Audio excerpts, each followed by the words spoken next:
بالله من الشيطان الرجيم بسم الله الرحمن الرحيم الحمد لله رب العالمين الصلاة والسلام على أشرف الأنبياء والمرسلين سيدنا ونبينا أبي القاسم محمد اللهم صل على محمد وعلى وعلى أهل بيته الطيبين الطاهرين المعصومين المظلومين ولعنة الله على أعدائهم أجمعين أما بعد فقد قال الله سبحانه وتعالى في كتابه الكريم بسم الله الرحمن الرحيم شهر رمضان الذي أنزل فيه القرآن صلوات بر محمد وآل محمد اللهم صل على محمد وعلى محمد.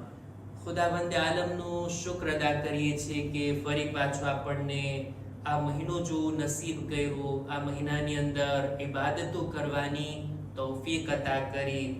માહે મુબારક રમઝાનના આ રોઝા, આ ઇબાદતો, આ તિલાવત અને દુઆઓ, આ એક તૌફીકનું નામ છે કે જે આપણા શામિલે હાલ થયું છે. ભરપૂર આ મહિનાથી આપણે ફાયદો ઉઠાવીએ અને આપણે બધા આ મહિનાની અંદર અલ્લાહની મહેમાનીમાં છીએ અને કુરાન મજીદના સુફરા ઉપર બેઠા છીએ.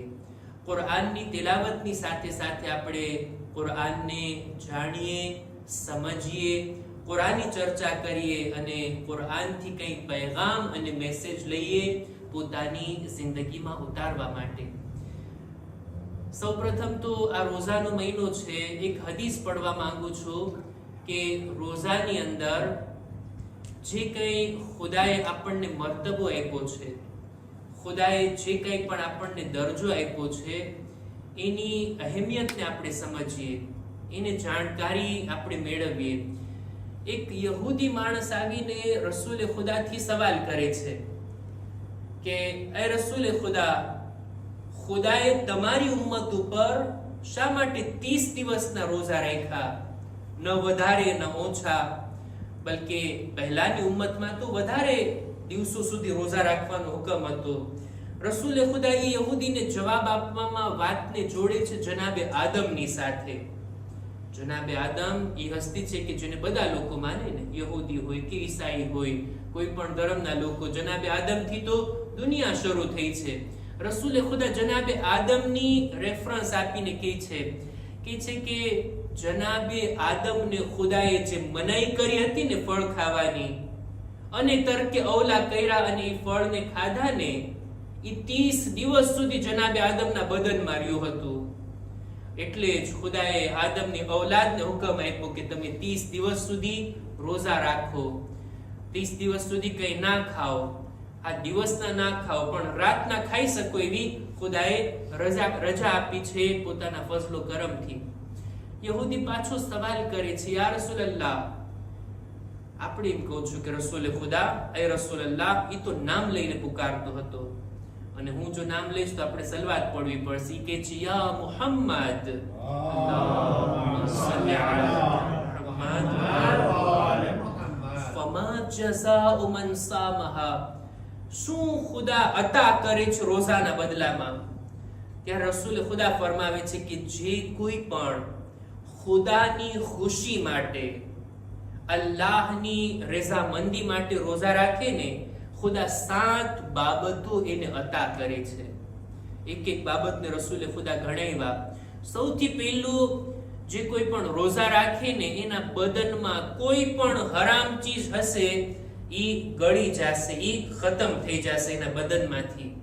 બીજું, રોઝો ઇન્સાનને અલ્લાહની રહેમતથી કરીબ કરે છે.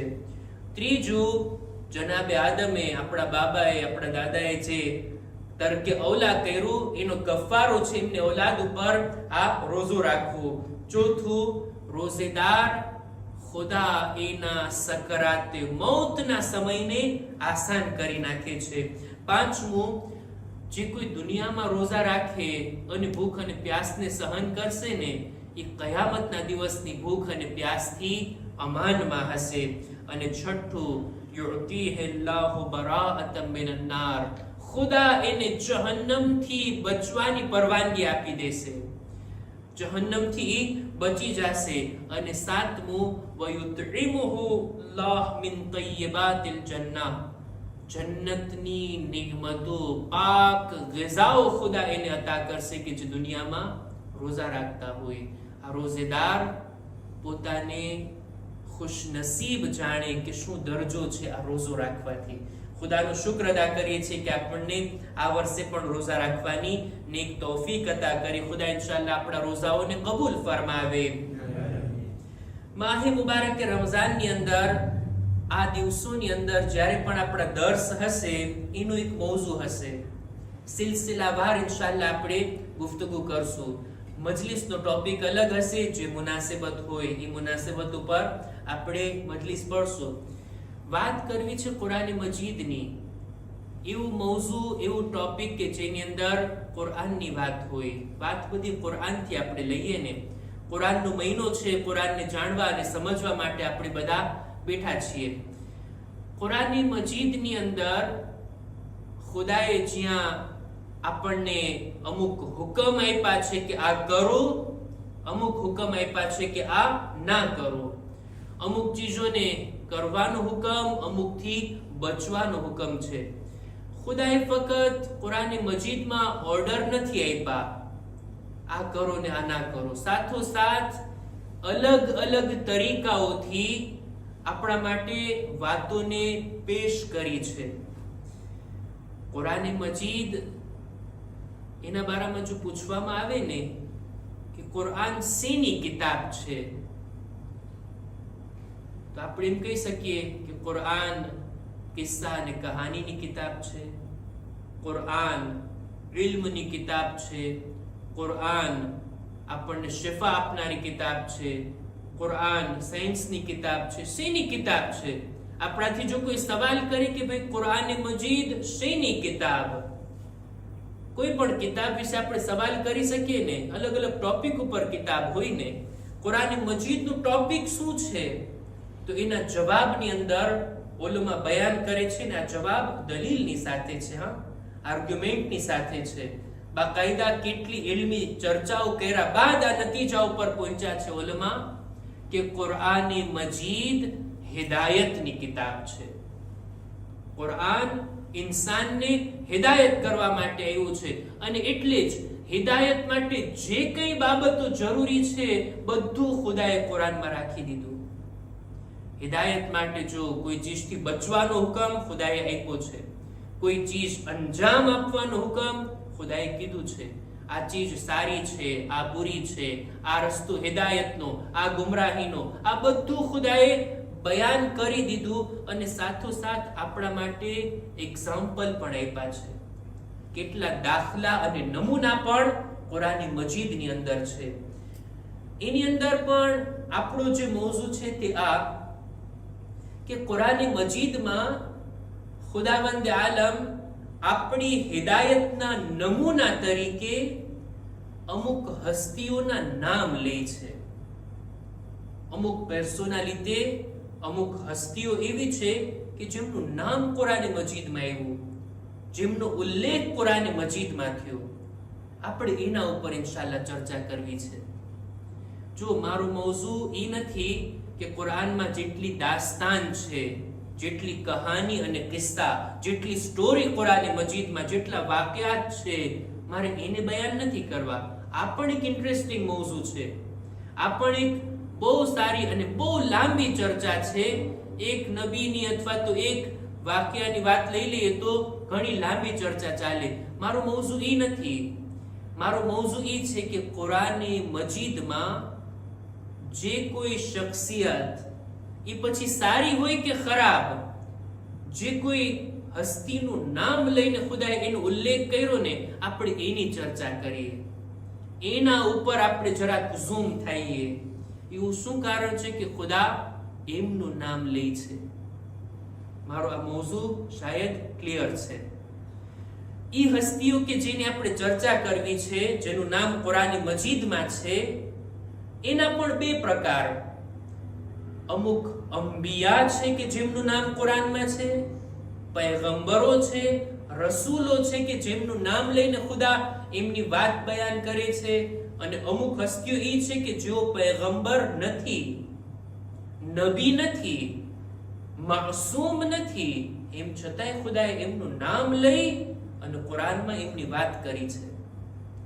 કોઈ નબીનું નામ ખુદા લે, કોઈ નબીની સ્ટોરી ખુદા બયાન કરે તો સ્વાભાવિક છે, નોર્મલ છે. ખુદાના તરફથી આવેલા નબી, એમણે આટલી મહેનત કરી, આટલી જહેમત કરી, એમની કૌમની દરમિયાન કેવી રીતના તબલીગ કરી, કૌમનું રિએક્શન શું હતું અને નબીની મહેનત કેટલી હતી, આ બધું ખુદા બયાન કરે છે. એ વાત સાચી નબીઓના બારામાં, પણ મને જે વધારે ઇન્ટરેસ્ટ લાગે છે, મને જેની અંદર વધારે રસ પડ્યો વાંચવામાં, એ છે કે એ હસ્તીઓ કે જેઓ નબી નથી, પૈગંબર નથી, રસૂલ નથી, એમ છતાંય એની અંદર કંઈક એવી વિશેષતા અને ખાસ વાત છે કે ખુદાએ એમનો ઉલ્લેખ કુરાનમાં કર્યો. મને એ વધારે બયાન કરવું છે. નબીઓની પહેલા આપણે વાત કરીએ ને તો પૈગંબરો કેટલા છે? મને જવાબ આપશો? 1,24,000. માશાઅલ્લાહ, જાગો છો તમે બધા. જો 1,24,000 પૈગંબરો છે, રસૂલ કેટલા છે? એમાંથી રસૂલ 1,24,000 નબી છે. રસૂલ એક જરાક દરજો વધારે કહેવાય. કેટલા છે રસૂલ? કેટલા છે યાસિર? જોરથી બોલો. 313 રસૂલ છે, બરાબર? એની અંદર પણ 5 ઉલુલ અઝ્મ નબી છે. તમે 5 કીધા ને, 5 ઉલુલ અઝ્મ નબી છે. એનો દરજ્જો તો સૌથી વધારે. અને બધા નબીઓની અંદર સૌથી વધારે ફઝીલત રાખનાર હોય તો એ આપણા આખરી નબી હઝરત મુહમ્મદ મુસ્તફા સલ્લલ્લાહુ અલૈહિ વ આલિહિ વસલ્લમ.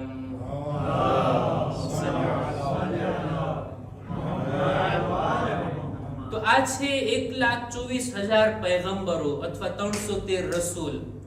આમાંથી કુરાને મજીદમાં કેટલા નબીઓના નામ આવ્યા છે? કેટલા નબીઓનો zikr ખુદાએ કર્યો છે? ઉલમા ગણે છે, આપણા મુફસ્સરીન વિગતવાર ઊંડી નજર નાખે છે કુરાને મજીદની આયતોમાં અને કહે છે કે 1,24,000 નબીઓમાંથી તમને શું લાગે છે કેટલા નબીના નામ હશે? અડધાના હશે? 1,000 હશે? 100 હશે? 200 હશે? 500 હશે? કેટલા નબીના નામ છે કુરાને મજીદમાં? આપણા ઉલમા કહે છે, ઉલમા અને મુફસ્સરીન કહે છે કુરાને મજીદમાં કેટલા છે? 25 નામ. 25 નબીઓ એવા છે કે જેમના નામ ખુદાએ કુરાને મજીદમાં લીધા. બલકે ઇખ્તિલાફ છે 25 કે 26, 25 અથવા 26. શા માટે 25 કે 26? કેમ કે 25 નામ છે એમાં ઇસ્માઇલ નામ ઉલમા કહે છે 2 વખત છે. 2 ઇસ્માઇલનો zikr છે કુરાનમાં. ઇસ્માઇલ નામના 2 નબી હતા. એક તો ઇસ્માઇલ ઝબીહુલ્લાહ, જે જનાબ ઇબ્રાહીમના ફરઝંદ કે જેમને ઝિબાહ કરવા માટે મેદાનમાં લઈ ગયા હતા. એક બીજા ઇસ્માઇલ છે જેમની દાસ્તાન કુરાને મજીદમાં છે, જેઓ વાયદાના વફા કરવા વાળા હતા. સાદિકુલ વાદ, વાયદાને પૂરો કરવા વાળા હતા. એમની પણ એક મોટી દાસ્તાન છે. બહરહાલ ઇસ્માઇલ એક છે કે ઇસ્માઇલ 2 છે કુરાનમાં, એના વિશે ઇખ્તિલાફ છે. એટલે આ ગણતરીમાં ફરક પડી જાય કે 25 અથવા 26. મને દાખલા તરીકે અમુક નબીઓના નામ મને ખુશી થશે તમારા લોકો તરફથી સાંભળીને કે જેમનું નામ કુરાને મજીદમાં છે. દાખલા તરીકે જનાબ ઇબ્રાહીમ, અહેસન, જનાબે નબી નૂહ, પછી જનાબે મૂસા. બધું તમે જ કહી દેશો? જી, માશાલ્લાહ. જનાબે ઈસા, પછી જનાબે યુસુફ, અહેસન, જનાબે ઇદ્રીસ, જનાબે સાલેહ, જનાબે યહયા, અહેસન. આ બધા નબીઓ ઈ છે. અને નબીઓના નામ લેવામાં તેન નબીઓ આપણા કઝિન નથી કે આપણે એમને એનું નામ લઈ લઈએ. આપણા ચાચાના દીકરા નથી કે એનું નામ એમને લઈ લઈએ. નબીનું નામ લેવા માટે પણ અદબ છે કુરાનમાં. કે કુરાનમાં નહીં, હદીસની અંદર કે કોઈ નબીનું નામ લઈએ તો પેલા આપણા નબી પર સલવાત અને ઈ નબી ઉપર પણ આપણે સલવાત મોકલીએ. આપણે એટલા બધા નબીઓના નામ લીધા, બધા અંબિયાના ઉપર સલવાત મોકલતા આપણે રસૂલ અને આલે રસૂલ ઉપર પણ સલવાત મોકલીએ. અલ્લાહુમ્મા સલ્લી અલા 25 નામ છે કે બધા નથી લેવા, અમુક ને બયાન કરું. દાખલા તરીકે જનાબે અય્યુબ, જનાબે શુઐબ, જનાબે હારૂન, જનાબે ઇલિયાસ, જનાબે યસા, ઝિલકિફલ, જનાબે દાઉદ, જનાબે સુલેમાન. આ બધા નબીઓ એ છે કે જેમના નામ છે, જેમની દાસ્તાન છે, જેમના વાકયાત છે. અને સૌથી વધારે કોઈ નબીનો જિક્ર થયો હોય ને તો એ જનાબે મૂસા છે. 500 આયતો છે ખાલી જનાબે મૂસાના બારામાં. એટલા ખુદાની સાથે વાત કરવા વાળા, ખુદાની સાથે ગુફ્તગુ કરવા વાળા અને એવા નબી હતા કે એમની પણ આખી એક દાસ્તાન છે કે જો એની અંદર દાખલ થવામાં આવે તો ઘણી લાંબી ચર્ચા કરી શકાય. અમુક નબીઓ એવા પણ છે, આ 25 કે 26 નબી કે જેમના નામથી ઉલ્લેખ છે. અમુક નબી એવા છે ને કે જેમનું નામ તો ખુદાએ નથી લીધું પણ એમનો ઉલ્લેખ જરૂર કર્યો છે ખુદાએ. 4 નબીઓ એવા છે કે જેનું નામ કુરાનમાં નથી આવ્યું પણ એમનું વર્ણન ખુદાએ કુરાનમાં કર્યું છે. દાખલા તરીકે જનાબે ખિઝર, જનાબે મૂસા અને જનાબે ખિઝરની દાસ્તાન આપણે બધા જાણીએ છીએ કે બંને સાથે જાતા હતા અને એક એવા કામ જનાબે ખિઝર અંજામ આપે છે કે જનાબે મૂસા માટે સવાલ પેદા થતો કે આ તમે શું કરો છો. જનાબે ખિઝરનું નામ નથી, ફક્ત આટલું જ છે, અબ્દમ મિન ઇબાદિના, અમારા બંદાઓમાંથી એક બંદા હતા, પણ એનું નામ કુરાનમાં નથી લેવામાં આવ્યું. એવી જ રીતના જનાબે ઇશ્મુઈલ, જનાબે હિઝકીલ અને જનાબે અરમિયા, આ 4 નબીઓ એવા છે કે જેમનું નામ તો નથી પણ એમનો ઉલ્લેખ કુરાને મજીદમાં છે. એમની દાસ્તાન, એમની સ્ટોરી કુરાને મજીદમાં છે. આ એક નબીના નામ, એમની દાસ્તાન, ક્યાં રહેતા હતા, એમની કૌમમાં એમણે શું કર્યું, બધું કિતાબોની અંદર છે. પણ અર્થ કર્યું ને કે મારો મૌઝુ એ રહેશે ઇન્શાઅલ્લાહ કે એવી હસ્તીની આપણે ચર્ચા કરીએ ને કે જેઓ નબી નહોતા, જેઓની ગણતરી પૈગંબરોમાં નથી થતી પણ એટલી મહત્વની હસ્તી કે ખુદા એનું નામ લે છે, એનો ઉલ્લેખ કરે છે. અને એમાં પણ 2 પ્રકાર કરી શકાય, અમુક સારા હસ્તીઓ, સારા લોકો અને અમુક બુરા લોકો. નમૂના તરીકે ખુદા એને બયાન કરે છે. હવે આ સવાલ અઘરો થઈ જશે કે આપ લોકોને છે ઝહેનમાં એવા કોઈ હસ્તીનું નામ કે જે નબી નથી પણ કુરાન મજીદમાં એનો જિક્ર આવ્યો હોય? જનાબે તાલુત, આલા અહેસંત, ફિરૌન, બુરા લોકોના નમૂના તરીકે. હા, ફિરૌનનો પણ જિક્ર છે, નમરૂદની પણ વાત છે પણ નમરૂદનું નામ નથી કુરાન મજીદમાં. ના, એ સિવાય સારા પોઝિટિવ અને નેગેટિવ 2 નમૂના ઇન્શાઅલ્લાહ આપણે ચર્ચા કરશું, સરપ્રાઈઝ રહેશે. જનાબે હાજરા, હા, એનું પણ નામ નથી કુરાન મજીદમાં, ફક્ત જનાબે ઇબ્રાહીમની ઝૌજા તરીકે ખાલી ઉલ્લેખ છે એમનો. અહેસંતુમ. તો આવી હસ્તીઓ કે જેઓ પૈગંબર નથી પણ એમનો જિક્ર કુરાન મજીદમાં છે. જનાબે મરિયમ કે જેઓ નબી નથી, જનાબે લુકમાન કે જેમની ગણતરી નથી થતી. એ સિવાય પણ અમુક હસ્તીઓ છે, અમુક નામ છે. આજે જ બધું કહી દઈશ તો પછી આવતીકાલે તમે નહીં આવો ઇન્શાઅલ્લાહ. આ બધી હસ્તીઓના બારામાં આપણે જાણીએ. મહત્વની વાત શું છે એની અંદર, મારે શું જાણવાનું છે? આ બધી હસ્તીઓ કે જેમનો જિક્ર આપણે કરવો છે એમાં મુદ્દાની વાત શું છે? આપણે શું એમનું નામ, એમના બાબાનું નામ, ક્યાં રહેતા હતા, કયા ગામમાં હતા, કેટલા વર્ષ પહેલા હતા, કેટલું જીવા, ક્યારે એમની વિલાદત થઈ, ક્યારે ગુજરી ગયા, ક્યાં દફન, આપણે એ બધું જાણવું છે.